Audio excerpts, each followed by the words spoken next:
Thank you, Mr. Chairman. Thanks for being here today, Mr. Owen. Are you familiar with the Senate Subcommittee Investigations Report on Drug Trafficking that was released in January? Not sure which one that was, sir. It came out January this year. The Permanent Subcommittee on Investigations? The one Senate Subcommittee of Investigations. Yes, the one that talked about a lot of the online purchases and things? Yes, sir. That's the one that we've been studying. Their study found that 318 million packages, international packages, and most of them from China, entered the United States with no advanced data on the shipper recipient or the contents of the package which were used by your agency to target packages that contain fentanyl.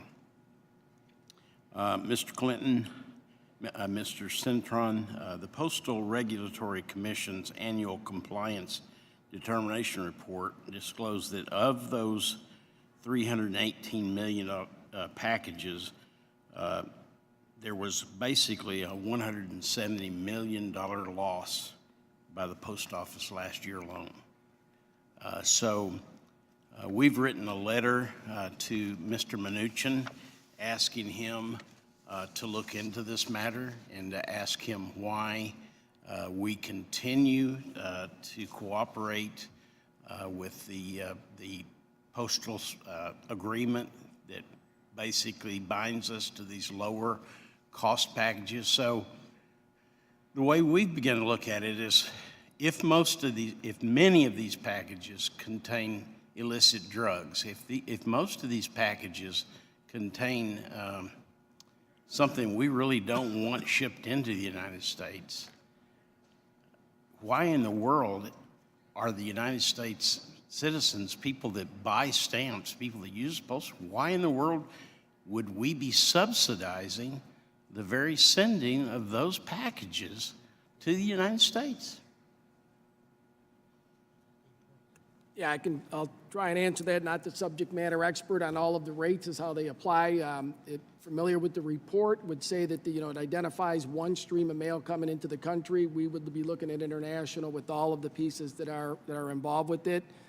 There have been changes that I'm aware of that change some of that cost coverage for the pieces coming in that mail stream going forward. I can tell you that getting back to the AED, why it's so important, as you mentioned, some of this without the AED. I will say that China, we've seen a substantial amount of additional AED coming in, and that's really been our focus. As we said, we've been focused on top countries, get the AED from them. We've signed 5 bilateral agreements. One of those is with China. Express mail, as an example, is mandatory for them to have AED, and these bilaterals mandate that as well. Yeah, and all of that is really good work. But at the base of all this is almost a competitive advantage given to China, almost an inducement for them to ship these by a smaller package, a package that is very specifically subsidized through this international agreement that we're really not even a party to anymore. We observe it and we respect the rates. But in many cases, it's more expensive to send something inside the United States to Dallas than it is to send it from China to Dallas. And I just have to say that I think that, first of all, the Postal Service, the Postal Inspection Service could use the extra revenue generated just to screen these packages. And it would certainly reduce the number of packages if they were paying a significantly higher price to ship them in here. It just doesn't seem, it didn't. So I've introduced HR 5524 that basically is called the Post Act. It basically terminates this subsidy.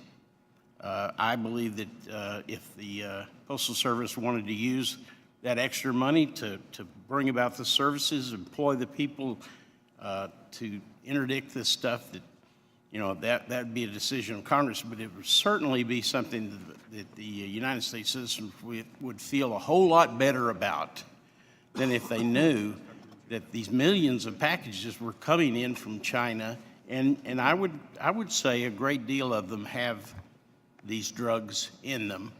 and they are contributing to the opioid problem, not trying to solve it. Thank you very much. Mr.